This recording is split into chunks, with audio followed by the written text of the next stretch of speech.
அன்பு நேயர்களே வணக்கம். இப்ப நம்ம பார்க்க போற ஒரு அருமருந்து என்னன்னா சீந்தில் என்று சொல்லக்கூடிய அமிர்தவல்லி. இந்த இன்ஃபுளுயன்சா லைக் இல்னஸஸ் என்று சொல்லக்கூடிய கொரோனா தொற்றோ இல்ல வேற ஏதாவது ஒரு சளி, ஜலதோஷம், இருமல், இன்ஃபுளுயன்சாவே வரலாம். இல்ல வேற ஏதாவது ஒரு ஜுரம் எதுல உங்களுக்கு சளி, தலைவலி, தும்மல் போன்ற கவத்தொல்லைகள் இருக்கிறதோ அதுல சீந்தல் எப்படி உங்களுக்கு குணத்தை கொடுக்கும்? இந்த சீந்தல் என்கிற அமிர்தவல்லி, அதாவது டீனோஸ்போரா கார்டிஃபோலியா என்று சொல்லக்கூடியது, ஆயுர்வேதத்தை பொறுத்தவரை கசப்பு மற்றும் உவர்ப்பு சுவைகளை கொண்டது. கசப்பை பிரதானமாகவும் உவர்ப்பை உபசுவையாகவும் கொண்டதாகும். இது எப்பேற்பட்ட ஜுரத்தையும் அழிக்க வல்லதாகும். நிலவேம்பு எப்படி எந்த ஜுரமா இருந்தாலும் உங்களை பாதுகாக்குமோ அந்த மாதிரி இந்த சீந்திலும் உங்களை எந்த ஜுரமாக இருந்தாலும் பாதுகாக்கும். இதை ஜுரமே இல்லாமல் தினமும் கூட உட்கொள்ளலாம். இதனால என்னெல்லாம் பயன்கிறதையும் நம்ம கண்டிப்பாக இப்போ பார்க்கலாம்.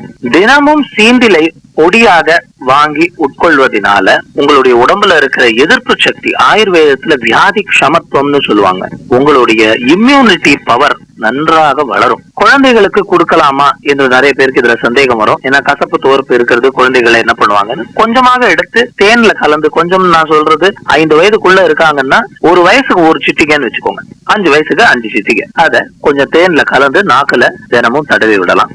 மிக எளிதில உங்களுக்கு மிக ஒரு கம்மியான ஒரு செலவுல, ஒரு நாளைக்கு 50 பைசா கூட செலவு கிடையாது. இதுல உங்களுக்கு நல்ல நோய் எதிர்ப்பு சக்தி கிடைக்கும். இதே சீந்தில் பொடியை எடுத்து கற்பூரவல்லி இலை சாறு ஒரு ஸ்பூன் எடுத்து, சீந்தில் பொடி 1/2 ஸ்பூன்னா கற்பூரவல்லி சாறு 1 ஸ்பூன் எடுத்து, இதை 1 டம்ளர் தண்ணீர்ல சேர்த்து கலந்து அதை சூடாக்கி காய்ச்சி 1/2 டம்ளராக ஆக்கினால் அது சீந்தில் கற்பூரவல்லி கஷாயமாக கிடைக்கும். இது ஆறிய பின்பு ஒரு 1 இல்ல 2 ஸ்பூன் தேன் கலக்கணும். சூடா இருக்கும்போது தேன் கலக்க கூடாது.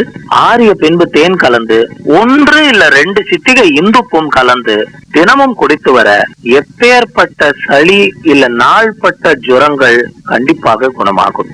ஆயுர்வேதத்தினால் பயன்பெறுங்கள். நன்றி, வணக்கம்.